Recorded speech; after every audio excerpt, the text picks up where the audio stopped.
რუხის მრავალპროფილიანი კლინიკის მშენებლობა საქართველოს რეგიონული განვითარებისა და ინფრასტრუქტურის მინისტრმა დაათვალიერა. დღის პროცესში თანამედროვე ტექნოლოგიებით აღჭურვილია 220 ადგილიანი მრავალპროფილიანი საუნივერსიტეტო საავადმყოფო რუხში საქართველოს მთავრობის გადაწყვეტილებით შენდება. კლინიკის ამოქმედების შემდეგ რუხი, მისი მიმდებარე სოფლებისა და აფხაზეთის მცხოვრებნი სამედიცინო დახმარებით ისარგებლებენ. გარდა ამისა, კლინიკის ტერიტორიაზე მოეწყობა აუდიტორიები და ბიბლიოთეკა, სამედიცინო პროფილის სტუდენტებისა და რეზიდენტებისათვის, ასევე სპორტულ-გამაჯანსაღებელი ინფრასტრუქტურა.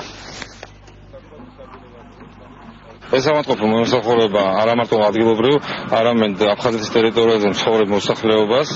აქ აშენდება 7 სტაციონარული კორპუსი, აგრეთვე აშენდება მოსასვენებელი, საერთო საცხოვრებელი პაციენტების ახლობლებისთვის.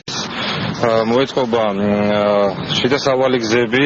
ეს ობიექტი უნდა დასრულდეს უმოკლეს ვადებში, ჩვენ ვიყოთ 2 წელიწადში დავასრულებთ. პროექტი არის უნიკალური, გამომდინარე იქიდან, რომ ამ რეგიონში მსგავსი ტიპის სამედიცინო დაწესებულება არც ყოფილა და მომავალშიც ალბათ რთულია წარმოედგინოთ. იქნება ყველა ის ახალი აპარატურა, რომელიც კი მსოფლიოში არსებობს. ეს საავადმყოფო, ეს კლინიკა უნდა გახდეს ჩვენი და ჩვენი აფხაზი ძმების გაერთიანების კიდე ერთი დიდი ადგილი.